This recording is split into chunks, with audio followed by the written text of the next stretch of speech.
lição de domingo, então, Elias orando em meio à crise.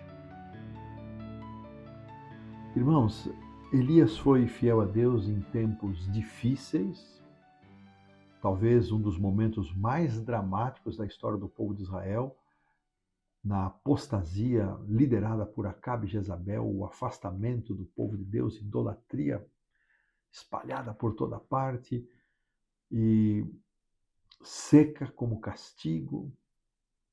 E esses momentos marcantes do profeta tiveram seu auge no Monte Carmelo, quando Elias confrontou o Deus de Israel, o Deus verdadeiro, o Deus vivo com o Deus Baal, Deus ídolo, que não tinha vida, não podia ouvir, não respondeu às orações.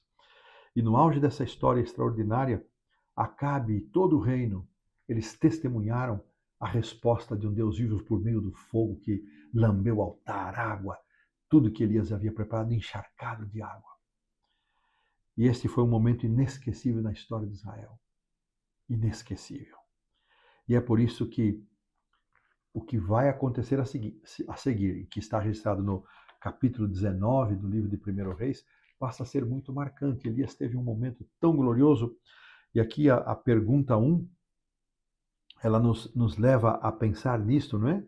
Observando especialmente a forma como Elias orou a Deus, e se encontra registrado no capítulo 19, 1 a 18, e as duas orações de Elias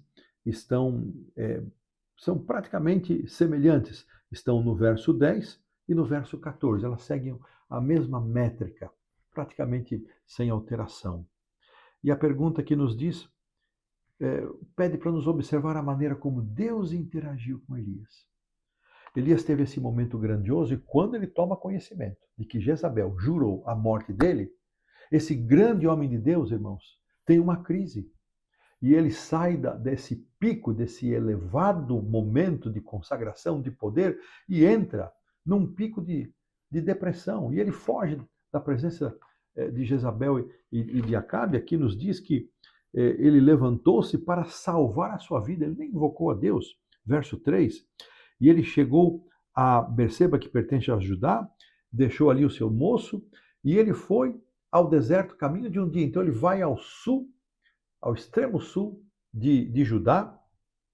Veja que ele sai ali da região norte, vai para a região sul, e além disso ele vai um dia mais de caminhada, se assenta debaixo de um zimbro e pede a Deus para morrer. Depois que ele dormiu, então, olha a maneira como Deus lidou com Elias. Deus não o repreendeu, Deus não esfregou na cara dele. Cadê o profeta poderoso? Pelo contrário, irmãos, Deus proveu a necessidade de Elias. Que lição para nós? Ao lidarmos com pessoas que vivem momentos de baixa na vida emocional, momentos de alteração. Primeiro, Deus trata de Elias. Deus provê comida e água. Elias dorme, ele come e bebe. E depois, irmãos, ele caminha 40 dias. 40 dias e 40 noites, aqui diz no verso 8, e entra numa caverna para se esconder de Jezabel. Então, mais uma vez, aquela provisão de Deus, o alimento, uma demonstração sobrenatural, não serviu para Elias. E ali entra numa caverna e Deus faz uma pergunta: que fazes aqui, Elias? Que está no verso 9. E Elias vai responder que é aquilo que a Bíblia chama de uma oração. Ele fala com Deus: tenho sido zeloso pelo Senhor. Vou pedir para a produção colocar aí o verso 10, que depois ele vai repetir no verso 14. 19 e 10 diz assim: ele respondeu: tenho sido zeloso pelo Senhor, Deus dos exércitos, porque os filhos de Israel deixaram a tua aliança, derribaram os teus altares, mataram os teus profetas à espada, e eu fiquei só, e agora procuram tirar minha vida. Então Deus se coloca, a partir do verso 11, Deus diz: sai, põe-te neste monte perante o Senhor. E aqui nos diz que passou um grande e forte vento, que fendia os montes, despedaçava as penhas, mas Deus não estava nesse vento. Depois um terremoto, mas o Senhor não estava no terremoto. Depois um fogo, mas o Senhor não estava no fogo. E depois do fogo, a minha tradução diz um cicio tranquilo e suave, ou seja, eu procurei outras traduções, um som de uma brisa leve, um murmúrio suave do vento, a voz de um fraco silêncio. Gostei dessa versão, a voz de um fraco silêncio. Alguma coisa murmurante, suave. E ouvindo Elias, envolveu o rosto no seu manto. E mais uma vez Deus pergunta: que fazes aqui, Elias? E ele responde com as mesmas palavras do verso 10 que nós acabamos de ler.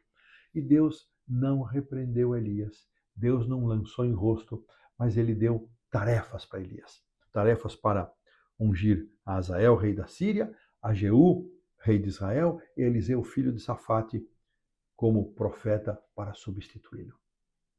E aí Deus faz uma declaração: Elias, só para você saber, verso 18, 7.000 não dobraram seus joelhos a Baal e nem o beijaram. Irmãos, linda esse verso, eu amo esse verso, porque trata do tema do remanescente presente em toda a Bíblia. E ele é um tema muito caro aos adventistas, pena que nós não podemos tocar nesse tema, não é? Assim, irmãos, ao longo de um único dia, embora Deus tenha respondido às orações de Elias de forma espetacular no Monte Carmelo, seu estado emocional, físico e mental, ele mudou repentinamente. Mesmo tendo experimentado uma grande vitória, diz aqui a lição, ele permitiu que num momento de exaustão, o medo abafasse a sua fé. Será que isso já se passou conosco?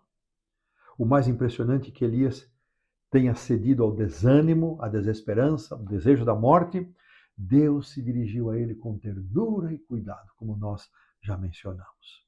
Forneceu alimento e deu forças para ele e depois o chamou, não para repreender, mas para demonstrar o seu amor. E às vezes em nossa vida, Deus pode responder de maneira direta, como foi no caso de Baal, contrastando os profetas de Baal, o fogo que veio do céu consumindo. Às vezes, irmãos, a sua resposta é poderosa e inconfundível. Isso fortalece a fé, nos ajuda a pensar que Deus está perto de nós. Mas em outras ocasiões, diz aqui a lição, nós vacilamos, cedemos à tentação e achamos difícil seguir a Deus com a fé claudicante e inabalável. Vamos procurar respostas divinas do nosso jeito, que esperamos receber sem perceber que os pensamentos de Deus são mais altos do que os nossos pensamentos e a sua sabedoria muito maior do que a nossa, de acordo com Isaías 55, 8 e 9.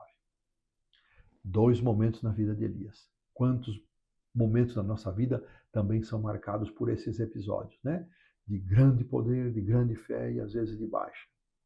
Assim como em nossa vida, a vida de Elias é um exemplo de que Deus está ao meu lado e ao seu lado em todos os momentos. Que Deus nos abençoe e nos habilite, meus irmãos, a confiar nele, como lemos no Salmo 62, em todo o verso 8, em todo o tempo. Aqui pomos um ponto final na lição do domingo.